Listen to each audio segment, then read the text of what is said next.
Hello everyone, and I hope you're having a wonderful day.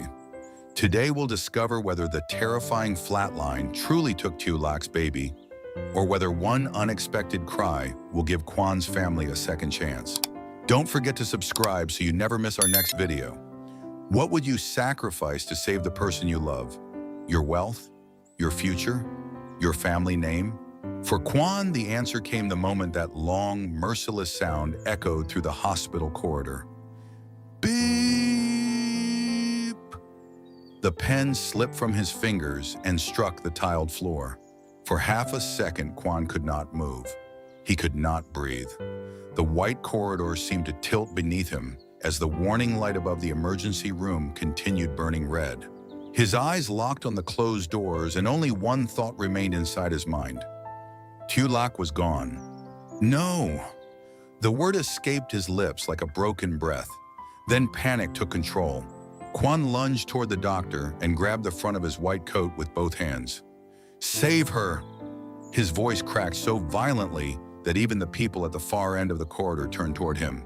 Please save my wife! The doctor tried to steady him, but Quan tightened his grip. Tears poured down his face. His hands, still stained with Tieu Lac's blood, trembled against the doctor's chest.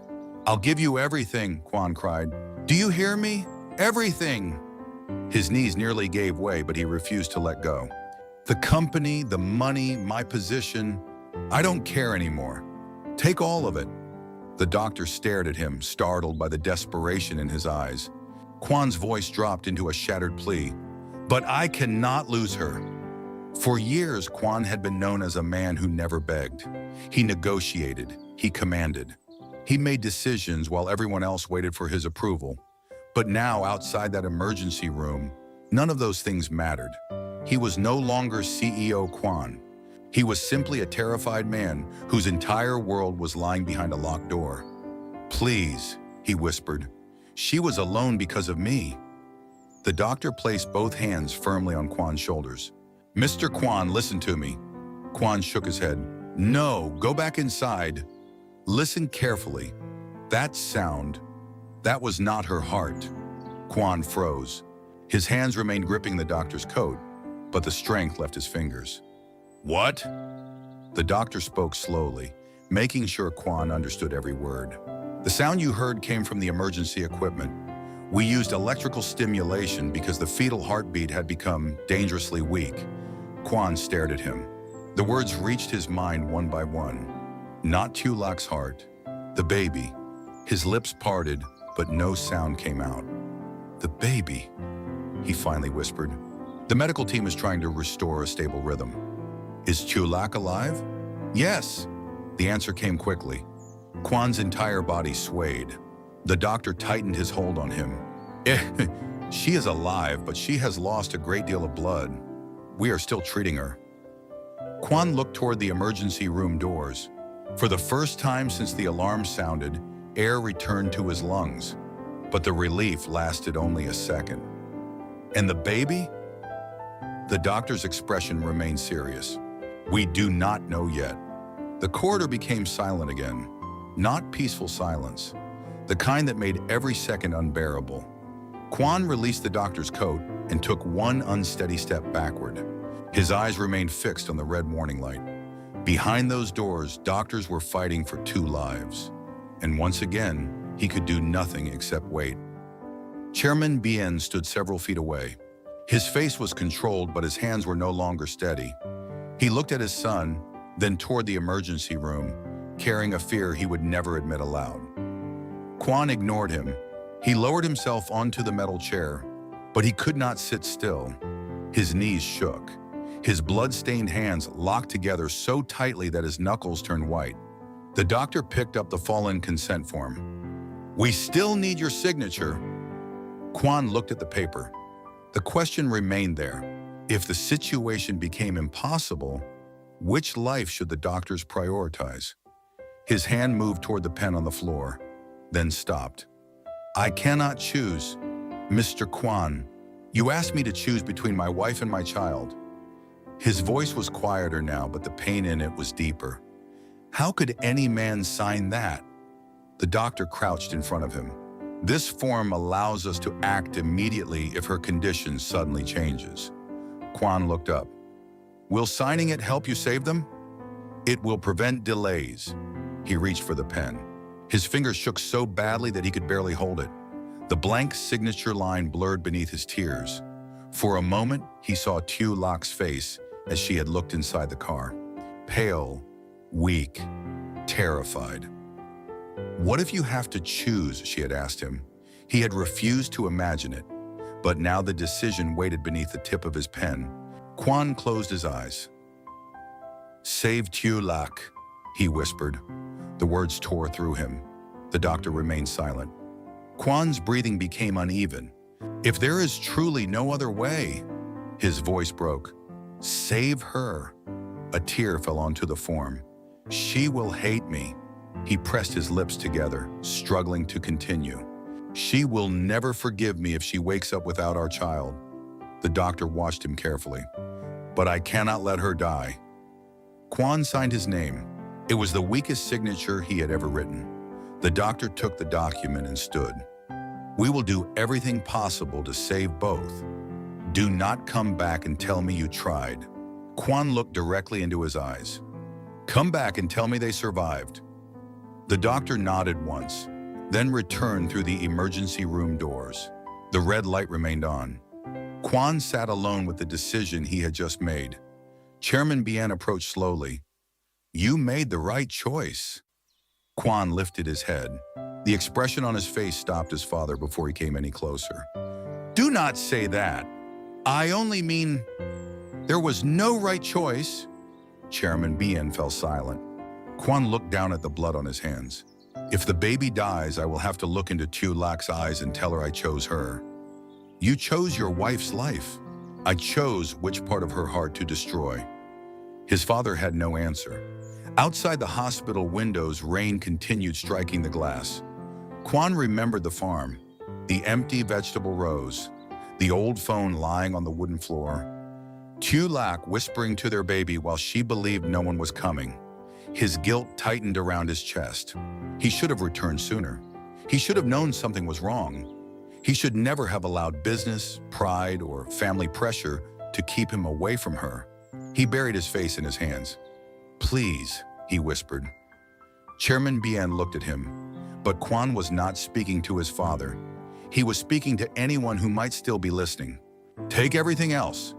His shoulders began to shake. Just give them back to me. The hospital corridor stretched endlessly in both directions. Nurses passed without stopping. A trolley rattled across the floor. Somewhere nearby, a telephone rang. Every ordinary sound felt cruel while Quan waited for news that could destroy his life. Then something changed. A faint sound came from behind the emergency room doors. Quan lifted his head. At first, he thought he had imagined it.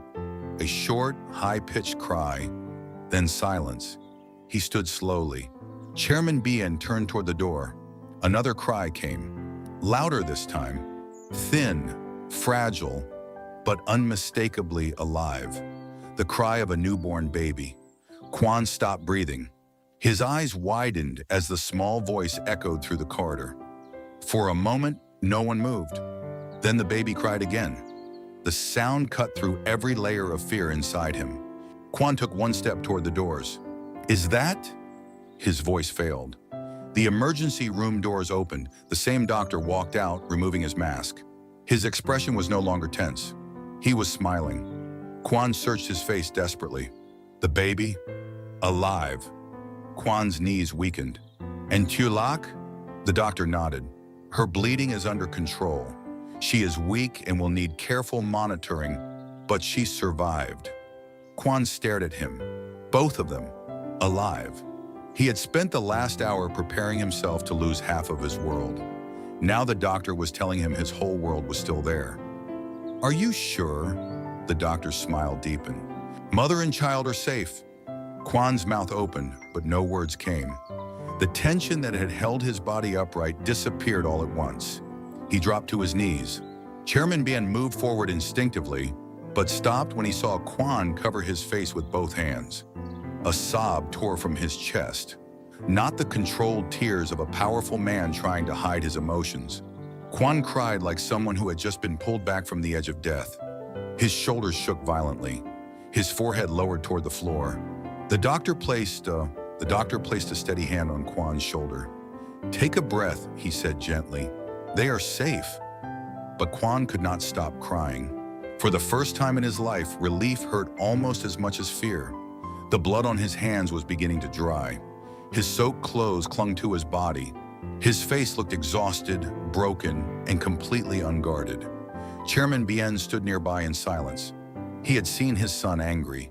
He had seen him cold. He had seen him dominate meeting rooms filled with powerful people. But he had never seen Quan collapse like this. And in that moment, Chairman Bien finally understood something he had refused to accept. Tieu Lac was not a passing weakness. She was Quan's home. The doctor waited until Quan's breathing became steadier. "The baby was born prematurely," he explained. "The child is very small and will need close observation. We have placed the baby in a special care unit for now." Quan slowly lowered his hands. "Can I see them? You can see your wife soon. She is being moved to recovery. And the baby." When the medical team finishes checking the child, Quan nodded quickly. "Whatever they need, do it. We will. Use the best equipment. Call any specialist you need." The doctor gave him a calm look. "We are already doing that." Quan glanced toward the emergency room doors again. "What about Tieu Lac? Is she awake?" "Not yet. She lost a great deal of blood, and her body is exhausted." Quan's face tightened. "Will she recover?" "She has passed the most dangerous stage." The doctor paused before adding, "But she needs rest, careful monitoring, and very little stress." Quan let out a shaky breath. "Very little stress." Those words almost sounded cruel after everything Tieu Lac had endured. The farm, the pregnancy, Chairman Bien's pressure, Quan leaving for the city, the storm, and finally the emergency room. Quan stood slowly. "I want to stay beside her. You may enter once the nurses finish preparing the recovery room." The doctor turned to leave, then stopped. "Mr. Quan." Quan looked at him. "Your wife fought very hard." His eyes filled again. "I know." The doctor nodded. "And so did your child." When the doctor walked away, Quan remained standing in the corridor. The baby's cries had stopped, but their memory stayed inside him. Small, weak, alive. He closed his eyes and pressed one hand against his chest. Chairman Bien moved closer. "Quan." Quan did not respond. "I am relieved they survived." Still, Quan said nothing. His father glanced toward the hospital doors. "What happens now?" Quan finally looked at him. "Now," his voice was quiet, "now I take care of my family. The company's still." Quan's expression changed instantly. Chairman Bien stopped speaking. "The company nearly cost me everything tonight. That is not fair." "Fair?" Quan stepped closer. "Tieu Lac went into premature labor alone in a dark farmhouse. Because I was in the city trying to save a business you told me was more important than my own life. I did not know the storm would." "You knew she was vulnerable." "I offered money." "Stop saying that." Quan's voice echoed down the hallway. A nurse turned to look, but neither man moved. "Money did not hold her when she collapsed." Chairman Bien's face hardened. "Money paid for this hospital?" "No." Quan's jaw tightened. "Love brought me back to the farm. Fear carried her through the storm, and Tieu Lac's strength kept both of them alive." He looked directly into his father's eyes. "Money only made you believe you had the right to control us." Chairman Bien's lips pressed together. Quan stepped back. "I will handle the company crisis on my terms." "And Trin?" "There is no Trin. The alliance is over. You cannot simply—" "I already did." The certainty in Quan's voice left no room for negotiation. Chairman Bien stared at him. For years, he had expected Quan to resist and eventually surrender. But the man standing before him now had already crossed the point where fear could control him. Quan pointed toward the corridor exit. "You should leave. This is my grandchild, and Tieu Lac is the child's mother." Chairman Bien remained silent. Quan's voice softened, but became even more dangerous. "If you cannot respect her, you do not get to claim the baby." That sentence struck deeper than any argument before it. Chairman Bien looked toward the recovery room doors. For the first time, his authority seemed uncertain. Then he slowly turned and walked away. Quan watched him disappear down the corridor. He felt no victory, only exhaustion. A nurse approached him a few minutes later. "Mr. Quan?" He turned immediately. "Your wife has been moved to recovery." His heart began pounding again. "Can I see her?" "Yes, but please keep your voice low. She may still be asleep." Quan followed the nurse through the quiet hallway. Each step felt strangely unreal. Hours earlier, he had been racing through the storm, terrified that Tieu Lac might die in his arms. Now he was walking toward her room, alive, waiting for him. The nurse opened the door. Quan stopped at the entrance. Tieu Lac lay beneath a white blanket, her face pale against the pillow. Her black hair had been brushed away from her forehead, but a few loose strands remained near her cheeks. She looked fragile, smaller than he remembered. There were medical tubes beside the bed, but the machines were quiet and steady. Quan entered slowly. He had faced the emergency room doors with panic, but standing beside her bed, he was suddenly afraid to touch her, afraid she might disappear. He sat down and reached for her hand. Her fingers were cold.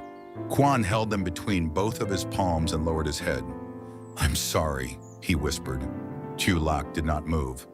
"I should have been there." His lips trembled. "I should never have left you alone." He lifted her hand and pressed it against his forehead. "I promised to protect you, but you were the one who had to fight for everything." The room remained quiet.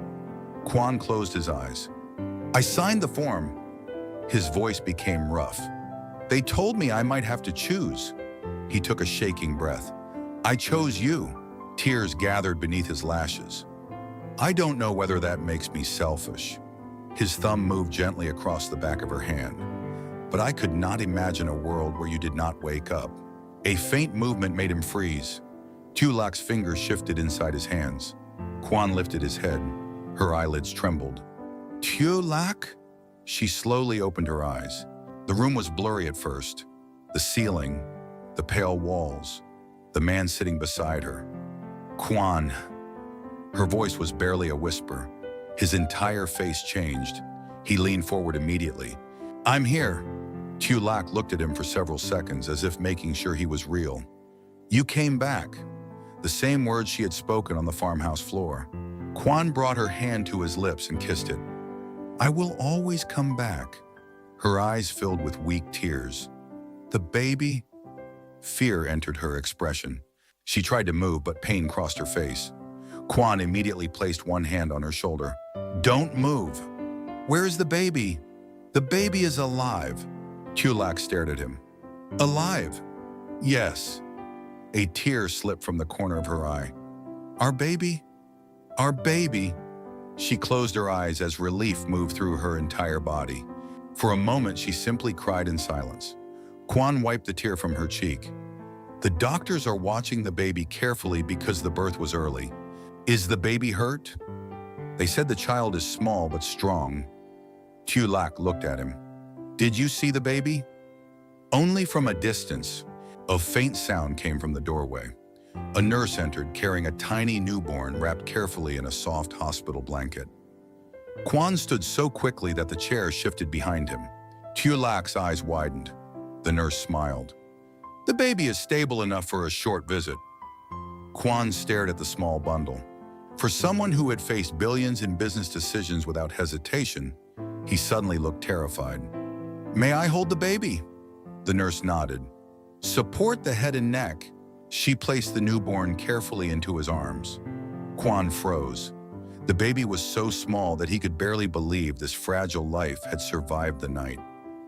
A tiny face rested against his chest. Soft skin, closed eyes, small fingers curled near the blanket.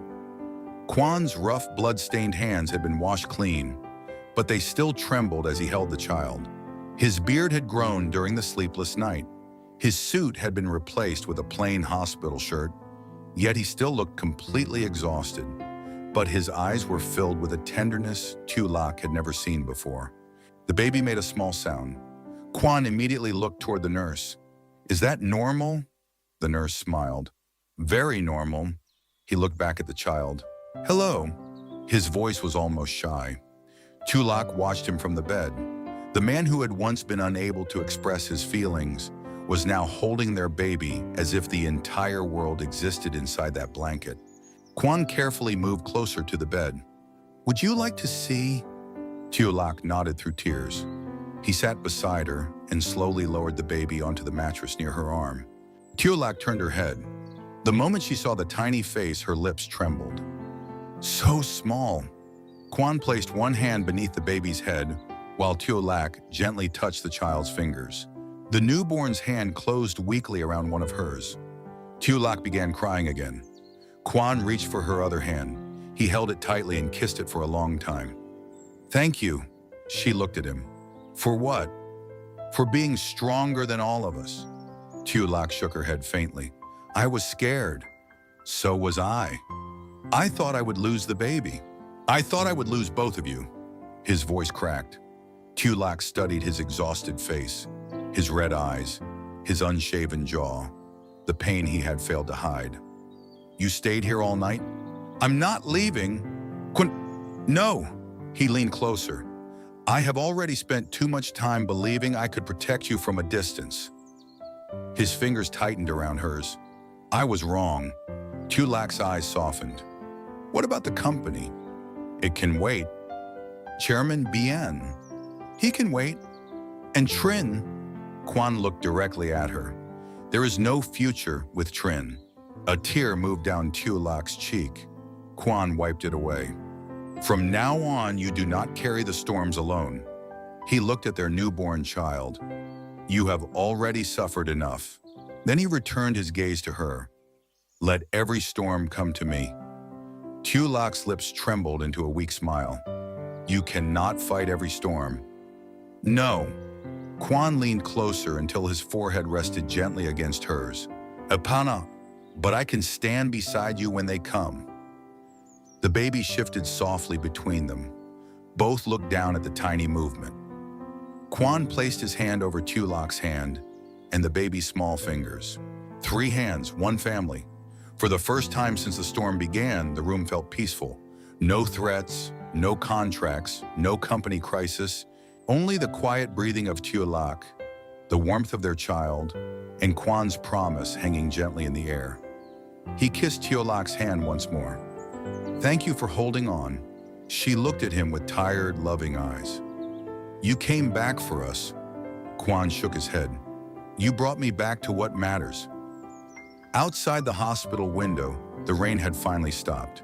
And inside the recovery room, after fear had taken everything from them for one terrifying night, Quân, Tieu Lac, and their newborn child were given something neither wealth nor power could ever buy.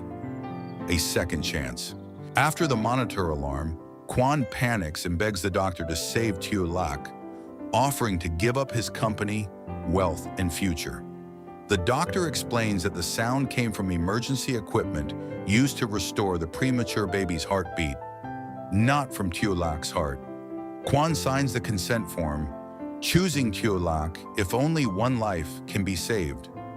Moments later, a newborn's cry fills the corridor, and the doctor announces that both mother and child have survived. Overwhelmed with relief, Quân collapses and cries. In the recovery room, Tieu Lac finally wakes and learns that their baby is alive. Quân holds the newborn against his chest before placing the child beside her. He kisses Tieu Lac's hand, thanks her for staying strong, rejects Trin and his father's control, and promises that she will never face another storm alone.